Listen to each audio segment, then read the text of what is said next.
since I'm not your urban design teacher, i-require ko sa inyo. I'm not sure if i-require siya sa inyo video. Kasi parang, di ba sa planning 2, nung planning 2 ako, like may planes yun ako, module 1, 2, 3. And then, so far, based on my interviews, wala kayong planes, schedule use, exam lang. So this would be your plan. So parang ito na yon, wayfinding systems. Okay? So important ang wayfinding system, not only inside the building, but sa public realm. So sa urban design. But since you are not doing it in urban design, ito ang gawin nyo ngayon. Kasi since the very first batch, June, ipagawa ko to sa kanila and it's very useful in like creating a brand identity for your projects. So, puhon, magamit nyo lang din siya, and I want you na gawin nyo din siya para at least ma-startan nyo. So, ito ang entire list of wayfinding systems and presented this already sa previous discussions natin. So, sa first part, similar to a building or a project, you would have a concept overview. So for wayfinding systems, the concept overview revolves around your branding. So I've seen examples na maganda yung branding, but it's just a matter of paano siya i-present pa siguro, kung anong content. So ang content niya usually is element colors.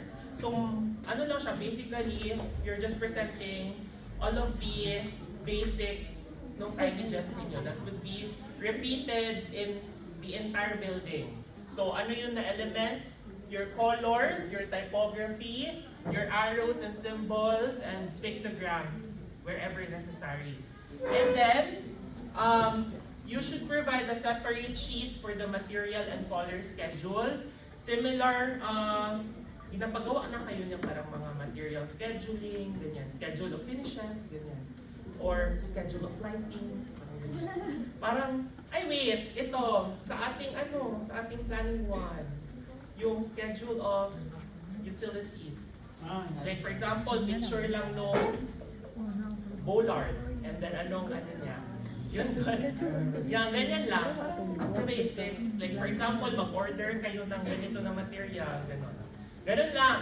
Yan yung sa schedule, material and color schedule. So, I think before I proceed, magpakita na lang siguro ako ng example simultaneously. So, hindi ko na siya nakulit, pero dito, I think, ito na yun.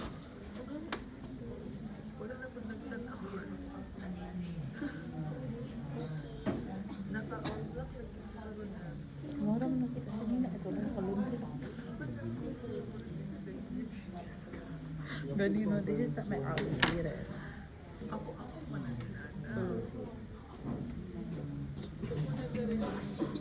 Okay, ganun ako yung napansin. So, this is an example of the graphic standards na page. So, as simple as that, ganyan lang. So, parang nagagawa lang kayo ng standards for your, mas maganda yung ginawa nyo, so, parang ganyan lang. Pero, gets nyo a point, parang color schemes, typography, yung arrow variations, yung inyong pictograms, yung inyong map design, the colors that you will be using, inyong mga lines, signs, arrows, yeah, everything na content na parang nagagawa kayo ng design guidelines ba for your signages. And then sa second page niyan, ito na yung material and color schedule. As simple as this. Para lang kayong mag-mix-match ng colors and materials. For example, yung mas shiny stuff, anong color dapat ang gamitin. Gets? Ganun lang. So, mag-zoom in ako ha para makita nyo. So like for example, parang ganyan. Mga ganun lang. If may ilaw ba siya or whatever. Yan, ganun lang.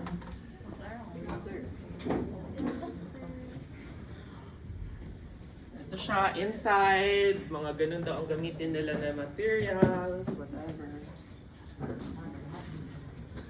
Okay, so I think that's it sa dito na example.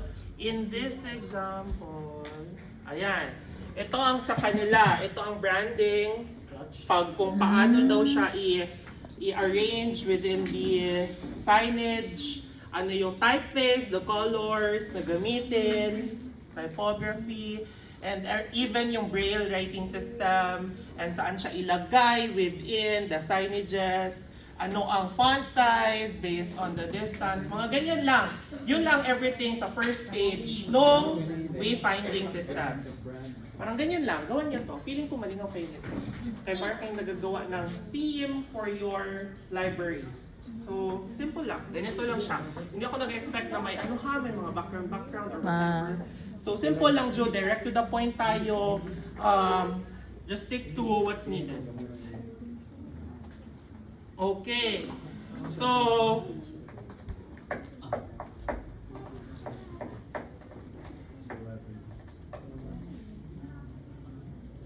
this one. So, another example is, ito, branding niya. Paano niya na-come up ang logo? So, pwede siguro kayo maglagay ng parang ganito na story. Paano niya na-come up yung logo if may logo kayo or meron kayong forms. And then, ito siya, fast forward, papunta sa wayfinding system. Ito lang hinahanap ko. So, pagdating sa locating important na mga signages, saan siya ilagay? Ang ginawa niya is sizes, different sizes, and then compare it like with a typical person, ano ang height or at asan yung mounting height, pag sinabing mounting kung saan siya idikit.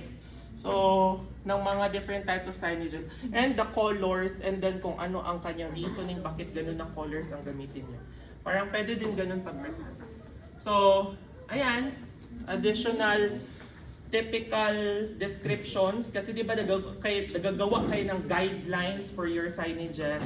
So parang typical lang siya, hindi necessary lahat talaga ng signages i-detail nyo. Parang typical lang tayo. So for example, ganito yung typical niya na formatting ng signages, ano din yung material, parang ganyan. So, and then like for example, paano yung configuration ng different types of signage. And then of course, kung saan siya mounted based on the different people na maggamit. So may consideration siya like with regards to identification zone, passing glance, quick reading, and close reading or whatever. And then of course, the location, maliit lang masyadong ginawa niya, kung pwede lakihan ito na part, and so on and so forth. Ayan, so ito na yung ginahanap ko. So basic lang masyado ang signage niya ha. So kung kaya pa dyan talaga na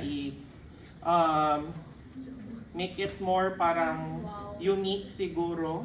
So ayun, parang okay lang man din, wala problem nitong ganito ka-basic. Okay? Basta nag-match dyan siya sa inyong vibe. Okay? And the placements. So, later on, makita nyo, ibalik ko na doon sa outline na important kung saan siya ilagay. Okay? So the basis for that would be this one. We have what we call as decision nodes and path complexity.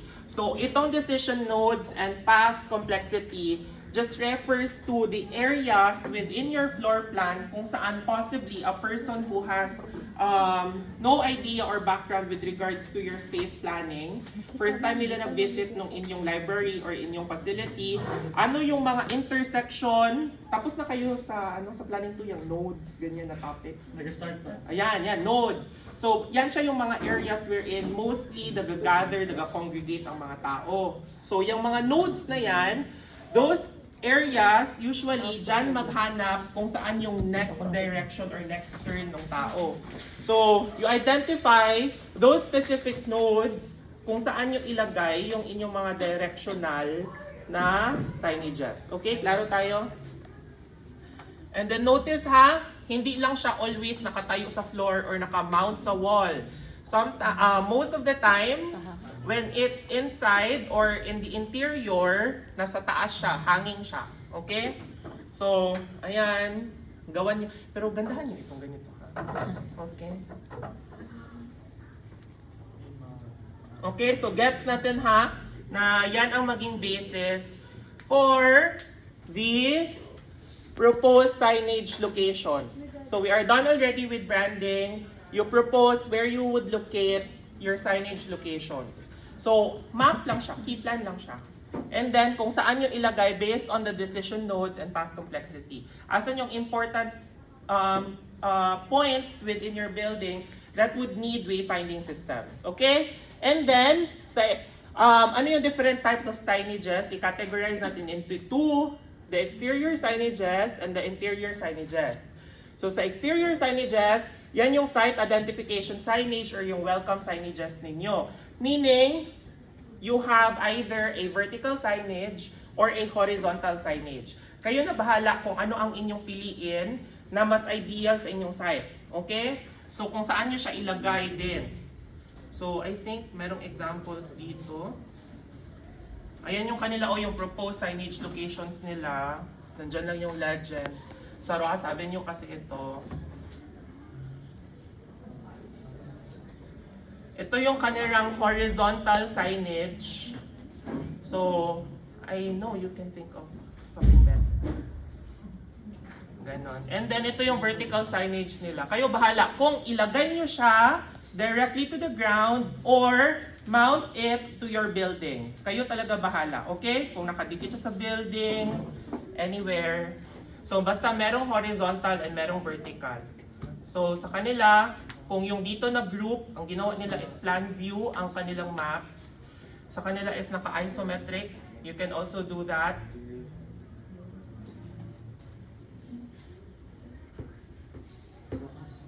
And then, ito yung kanilang site identification signages. This is the vertical, this is the vertical, this is the horizontal. So, kayo talaga ha? Kayo bahala. For example, ang inyong horizontal would be yung I love library. Kayo bahala. Or kung yung inyong vertical is yung nakamount sa wall mismo. Parang ganun, or nakamount sa building. Kayo bahala ha? So, ayun. And then strategically, locate them. Okay, na they will create a landmark or parang it would help you establish the library as a landmark. Gets? Parang site identification yun siya na signage. Hindi man necessarily welcome. Ito kasi kay para sa Rojas. So parang welcome to Rojas. Parang ganun ang peg nila. So kayo think of something na hindi welcome. Kayo bahala. Basta, iba din yan ha. Iba yung urban design na aspect. So, ayun. Okay, gets tayo dito. Tingnan nyo, the way they present it, mas prefer ko itong ganito kaysa sa ganito pagka-present because sayang ng paper and then ito, pangit ang drafting. So, ito siya kasi detailed na siya in a sense that you are able to identify ano yung height niya, specific materials, ganyan. So, I think mas ito siya, mas substantial ito and mas comprehensive ito na type of presentation. Kayo na lang bahala. Okay? And the next would be, okay ha, sa interior signages, you have your map panels with location indicators. So, anong mukha ng map panels?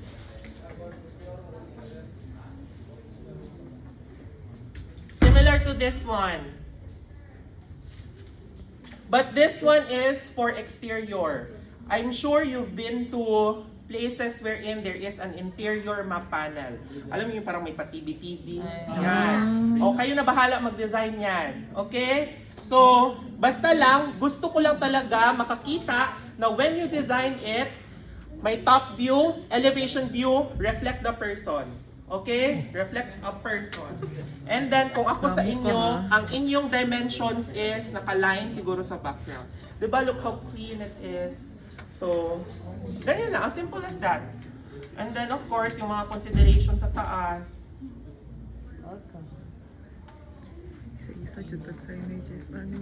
So, ito dito sa other example. Ito ang kanilang map. Map something. May mapi. Map panel nila. Kayo talaga bahala. Basta it's a map panel for the indoors. Hindi siya for the outdoors. Okay? Yeah, pwede like may Piling na ko technology ba? Asa hindi ako or whatever involved. Sorry, Sen. Okay. So, tingnan nyo ha, notice. Kayo bahala. I'm requiring the front view. Kung gusto nyo magmukhang puno yung paper, you can provide the side view. You can provide the top view, whatever. Okay?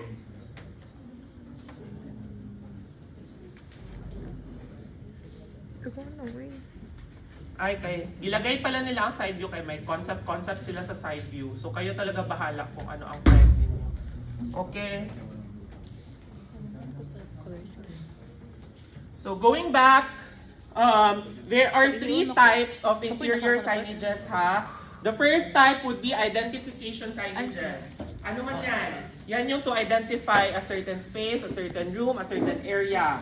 So for example, room 214.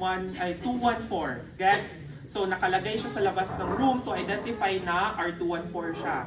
Okay? And then, instructional signages would be like, for example, keep quiet, ganyan. No cell phones, mga ganyan na type of signages. Yung mga restrictions, mga operational hours, ganyan na type of signages. So, kayo bahala anong piliin nyo na i-exhibit or ipakita sa akin. Last would be your directional signages. Directional signages would be yung to identify yung kung saan yung mga decision nodes. So for example, this way to the convention, this way to the library, this way to the non-fiction, this way to periodicals, mga ganyan. Okay, so kayo na lang bahala. Typical lang ha, not necessary all parts of the library may details, lahat ng signages. So, all in all, that would be how many sheets? 1, 2, 3, 4, 5, 6, 7, 8, 9, 10. So, minimum of 10 sheets just for the wayfinding. Ha? Wayfinding. Okay, the next. BDO. Questions? Wala. Reactions? Okay. Yes. Wala pa. Mag-figure out pa tayo. Salamat po. Si Terminal J. Wala na. I find it boring. I think so. Yeah. Pero, mag-last na siguro ako ng one plate. Pero, minor na siya. Very minor na lang. Sir, wait lang. So, ang ginaisip ko, wait lang. Kasi I was scrolling through my urban planning urban design ng mga plates. So, merong isa doon, ma-recall niyo yung nagapagawa ako ng mga parang landmarks. Yun lang. Ganun na lang siguro. No? Yan na lang siguro yung second plane for Module 2. Individual lang siya. And then, concept boards lang. Okay? Ganun lang. Wala mo? Yun na lang. So, for the entire Module 2, I'm thinking this would be it. Parang meron tayong panel for this, Oh, then like, di ba? pero meron siyang minor paper. Sir, sige lang, ano lang, sayang lang. Dun sa minor pay kay like, by two. Mamaya na, tingnan natin. Okay, At, i-map out natin, wait lang. Okay, the next, number 2, floor finishes. I-try ko to incorporate kasi ka-boring yung mag-flooring. bong. Okay? So, per floor na ha, hindi na siya per room. Wag siya per room kay grabe na kaputi if per room. Per floor lang tayo. So, gusto ko lang makita siya at a large scale and then i-call out nyo lang yung tagging. Basta detailed siya sa side panel kung anong type of material yun. Okay, yun lang ang gina-expect ko. Wala nang dimensions and anything. Ang may dimensions lang siguro yung specifications. Like for example, 60 by 60 centimeter tiles. Ganyan lang. Pero hindi na kailangan talaga i-dimension yung mga siroho, yung mga cutting sa dulo. Okay, gets? Yes, sir. No questions dyan, ha? Furniture? May two ways to present kasi yan. So, yung one way to present is just the floor finish itself. Pero hindi kasi siya mag-make sense paminsan. So, para to make it make sense, parang broken line paminsan yung furniture. Kapag necessary siya. Gets? So, hindi lahat ng furniture? Oo, pwede nyo hindi Sir, lahat pero sir, like, yung line way niya.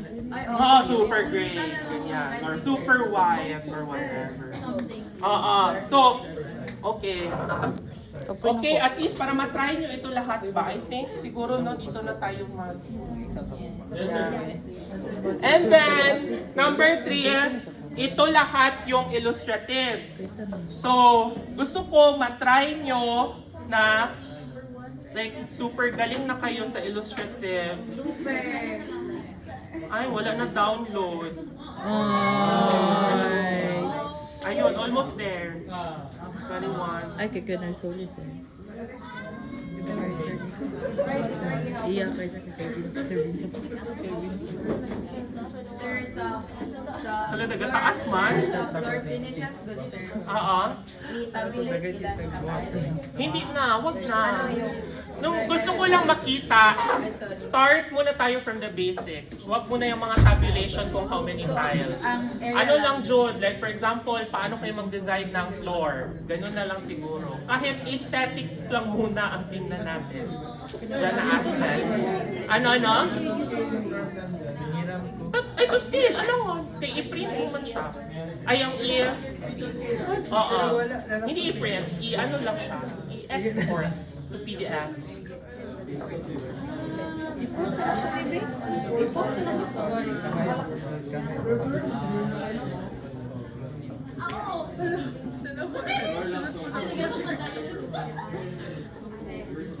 So, tingnan nyo ang kanyang mga programmatic concepts. Eyes on the screen. Ilayo na nga to eh. So, hindi na ako mag-record ng site analysis. Programmatic concepts ang aking hanapin. Program articulation, form evolution, form studies. Okay, ito mga zoning. So, please provide zoning. Mga circulation paths, gano'n na type of illustrations. I-try nyo na to. Kaya pagdating sa thesis individual, ito. At least ngayon by group, ano nyo siya. Ma-experience nyo. Okay? Wala no? And then this one, so ito na yung sa parang mga elements niya sa labas. So illustratives lang jud lahat. Pagandahan lang jud siya ng illustratives. And notice, ito na yung mga illustratives. So like every space, recall for every group, I required you na meron kayong i-isometric na space. So the presentation, I'm imagining it something like this. So, sir, i-print yan lahat, sir. ano? I-print pro lahat. So, paano i-present? I-PowerPoint. Oo. And then i-send via Blackboard. Person for tribe. Lahat ng drawing. So, ganito yung hinahanap ko in terms of, like for example, yung illustratives ninyo on key design features such as approach, acoustics, ganyan. One page lang. So, anywhere within the building that you've applied, acoustics that you've applied, ano yun? Technology. Yeah, that you've applied, multifunctionality. Wait lang.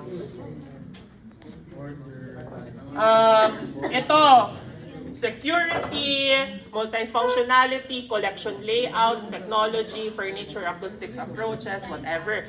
So, take note lang ha, ang collection layout, your different types of shelving configurations. And then for multifunctionality, your different reading spaces and your different event spaces. So, hindi ko yan appreciate na multifunctional siya if you just provide me with the same old reading spaces na tables and chairs and different event spaces if fixed yung inyong mga auditorium, etc. So, dapat may aspect of multifunctionality dyan ako makita. Okay? So, that's it. Pero, let's browse through examples na lang.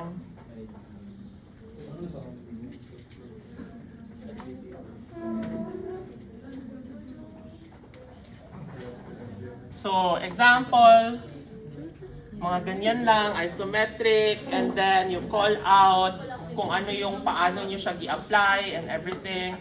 Perspectives. Mga ganon. Ito nice, okay, kanyang coffee shop and everything. Oh, nice agad.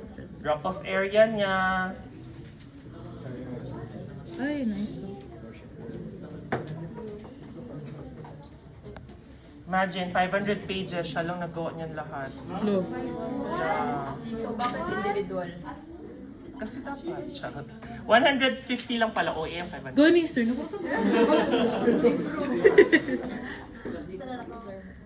Hindi kasi dapat i-test mo good na kaya mo talaga maging architect on your own. You're a principal architect. You should pass.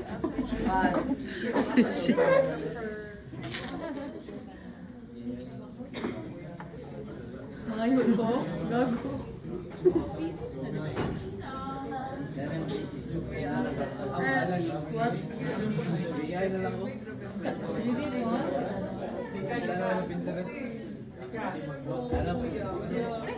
Ayan no, even ang lighting, gonna break down niya and everything.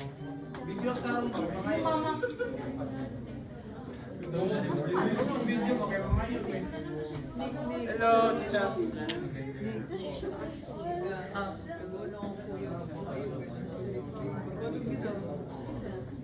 Basta mga ganito lang. Okay. So, Di chat mo ko.